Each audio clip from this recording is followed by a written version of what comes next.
سے ذرا اجازت چاہوں گا کہ میں ذرا ماسک کے بغیر بات کروں گا، چونکہ میرے حلقے کے جو میں نے الیکٹ ہوتے تھے وہ 35 سال سے ماسک لگا کے یہاں پہ آیا کرتے تھے. چونکہ 35 سال سے کنٹینیو 6-7 دفعہ وہ جیتے، اور اس دفعہ آپ کے تعاون سے میں نے آزاد الیکشن وہاں پہ جیتا منصرہ سے. تو میرا مقصد ہے کہ میں چونکہ عوام نے اعتماد کیے تو میں ماسک کے بغیر اپنی بات کروں. اور میرا حلقہ ویسے بھی تقریباً 35 سال سے کورونا کی نظر ہو چکا ہے کہ جو پسماندگی N13 میں ہے جو ضلع منصرہ میرے حلقے میں، تو وہ بات تو میں بعد میں کروں گا. آج اس بجٹ جس پہ بات ہو رہی ہے اس پہ میں وزیر اعظم پاکستان کا اور اپنی ٹیم کا شکریہ ادا کرتا ہوں کہ اس بجٹ پہ کوئی نئے ٹیکسز نہیں لگائے گئے اور مزدور طبقے کا خیال کیا گیا. 1.60 کروڑ خاندانوں کو 12,000 روپے کے حساب سے تقسیم کیے گئے، اور اس بجٹ میں کورونا اور صحت کے حوالے سے 1200 ارب روپے، ڈیم کے حوالے سے 69 ارب روپے، کمیونیکیشن کے حوالے سے 118 ارب اور 68 ارب روپے بجلی کے تقسیم کے حوالے سے یہاں پہ اس بجٹ میں رکھے گئے اس مشکل حالات میں بھی. جناب اسپیکر، کورونا سے پہلے ہمارے پاس 2 ٹیسٹنگ لیبارٹری اور آج 111 ٹیسٹنگ لیبارٹری موجود ہیں. اور اس کے ساتھ جناب اسپیکر میں ان کو مبارکباد دیتا ہوں اور ان کو بھی سلام کرتا ہوں جو اس وبا میں مشکل وقت میں جو پیرامیڈک سٹاف ہے، جو ڈاکٹر، لیڈی ڈاکٹر، جو لوکل گورنمنٹ کے لوگ، جو ریونیو کے، جو فورسز کے جو لوگ فرنٹ فٹ پہ ہمارے ساتھ تھے اور جنہوں نے اپنی جان کی پرواہ کی بغیر اس قوم کے لیے ساتھ کھڑی رہی، ان کو خصوصی طور پہ میں سلام پیش کرتا ہوں. لیکن جناب اسپیکر، اس مشکل وقت میں سب جانتے ہیں کہ اس مشکل یعنی معاشی طور پہ اس وقت ہم جس مشکلات سے گزر رہے ہیں، چونکہ 4-5 مہینے سے کورونا کی وجہ سے معیشت کا پہیہ رک چکا ہے، انکم نہیں آ رہی ہے. تو اس مشکل حالات میں بھی جس طرح ملازمین ہمارے مرکز کے یا صوبوں کے جو ہمارے ساتھ کھڑے رہے، اگر ان کی تنخواہ میں کوئی 10% تک اضافہ کیا جائے تو ان کی ایک حوصلہ افزائی ہو جائے گی، چونکہ بڑے مشکل میں وہ قوم کے ساتھ دے رہے ہیں. اور اس مہنگائی کے دور میں جو کہ آج سے نہیں بلکہ شروع سے پس رہے، تو اگر 10% کا اضافہ ہو جائے تو یہ میری ایک تجویز ہے. جناب اسپیکر، اس کے ساتھ چونکہ فوج کی تنخواہوں میں بھی اضافہ نہیں ہوا ہے، اور آپ کو پتہ ہے کہ اس وقت وہ بھی کتنے مشکلات میں اس وقت، یہاں تو چھوڑ دیں، یا پنڈی، اسلام آباد یا کراچی، لاہور کی بات چھوڑ دیں، جو 11 سیکٹر پہ ایک سپاہی JCO NCO یا PGO سیکٹر پہ ہم جگن اولڈنگ، گلتری، نکیال سیکٹر یا کیل سیکٹر پہ جو 18,000 فٹ کی بلندی پہ ہمارے ایک سپاہی وہاں پہ کھڑا ہے جو جان کی پرواہ کی بغیر اس ملک کی حفاظت کے لیے، تو میں کہہ رہا ہوں ان کی بھی حوصلہ افزائی ہو جائے گی اگر ان کی تنخواہوں میں تھوڑا سا اضافہ ہو جائے. اس کے ساتھ جناب اسپیکر، چونکہ federal minister honourable minister Omar Ayub صاحب جو کہ میرے بڑے بھائی ہیں وہ یہاں پہ نہیں ہے. جناب اسپیکر صاحب، آپ کی ذرا توجہ چاہیے. جناب اسپیکر، یہ بات جو ہے آپ سے بھی ریلیٹڈ ہے.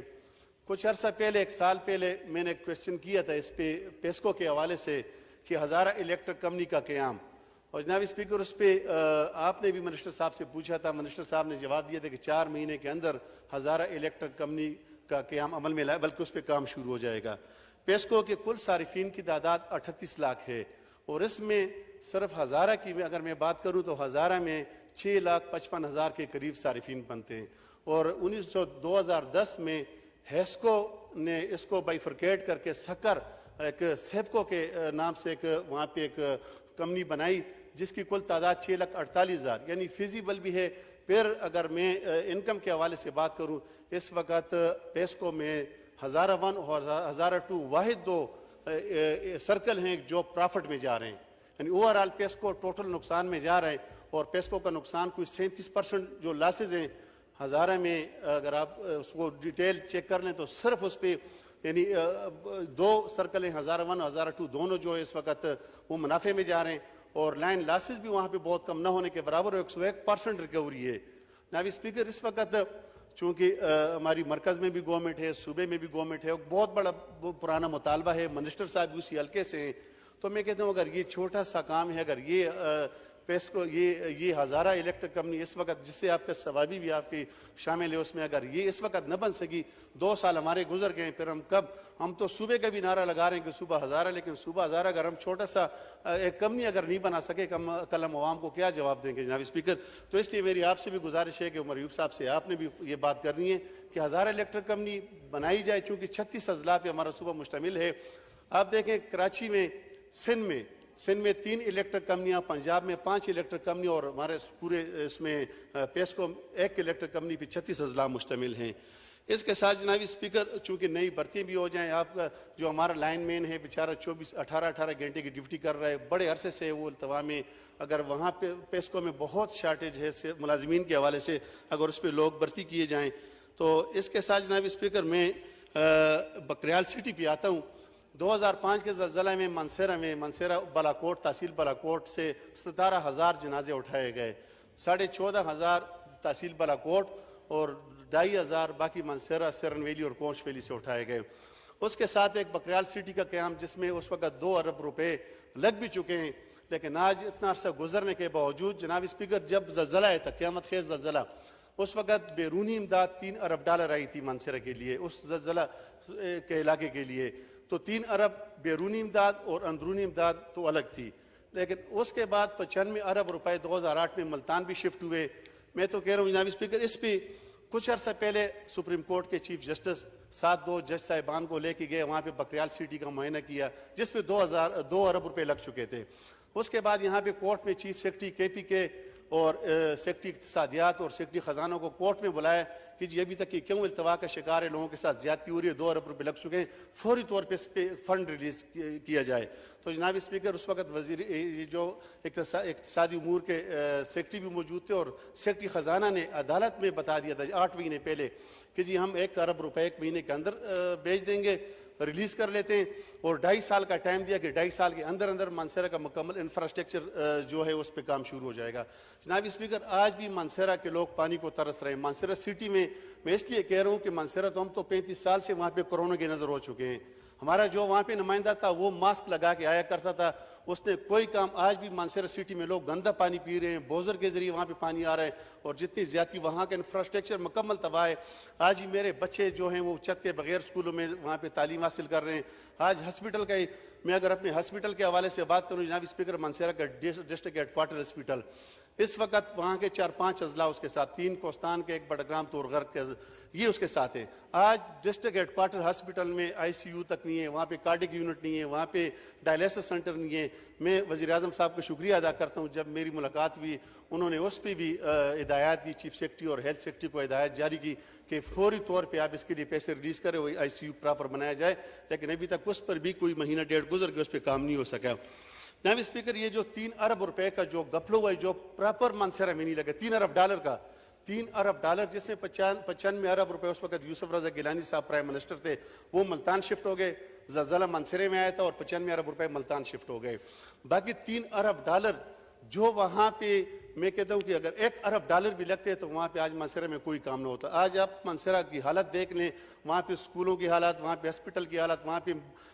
پانی وہاں پہ نہیں مل رہا ہے، وہاں پہ انفراسٹرکچر مکمل تباہ ہے۔ میرے چیف جسٹس صاحب پاکستان سے بھی میری درخواست ہے، میرا مطالبہ ہے، اور نیب کے چیئرمین سے کہ فوری طور پر جناب اسپیکر آپ کی وساطت اور اس ایوان کی وساطت سے کہ اس کی انکوائری کی جائے اور ان کے خلاف قانونی کارروائی کی جائے۔ اور میں چونکہ اس وقت منسیرہ کا مکمل انفراسٹرکچر تباہ ہوا ہے، اور کورٹ شیراز محمود قریشی جو کہ ہمارے ایک بھائی ہیں، انہوں نے کورٹ میں کنٹیمپٹ آف کورٹ کا بھی وہاں پہ ڈاکومنٹ جمع کیے۔ 8 مہینے گزرنے کے بعد نہ وہ 1 ارب روپے ریلیز ہوئے ہیں، نہ وہاں کے 95% جو الاٹمنٹ ہوئی تھی، 95% جو ڈسٹرکٹ گورنمنٹ کے پاس سے، ڈسٹرکٹ ایڈمنسٹریشن کے پاس، وہ الاٹمنٹ بھی نہیں ہوئی، وہاں پہ لوگوں کو نہیں مل سکے۔ 5% جوڈیشری کے کیسز چل رہے ہیں، وہ تو خیر بعد میں، لیکن 95% کی الاٹمنٹ وہاں پہ بہت ضروری تھی۔ تو جناب اسپیکر اس میں آپ سے خصوصی طور پہ یہ گزارش ہے کہ یہ $3 ارب کی انکوائری ہونی چاہیے۔ احتساب اگر ہو رہا ہے تو پھر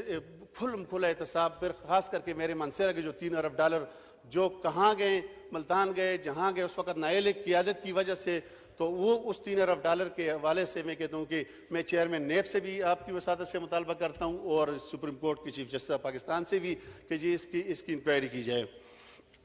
اس کے ساتھ جناب اسپیکر یہ میں KPK پولیس کی طرف آتا ہوں۔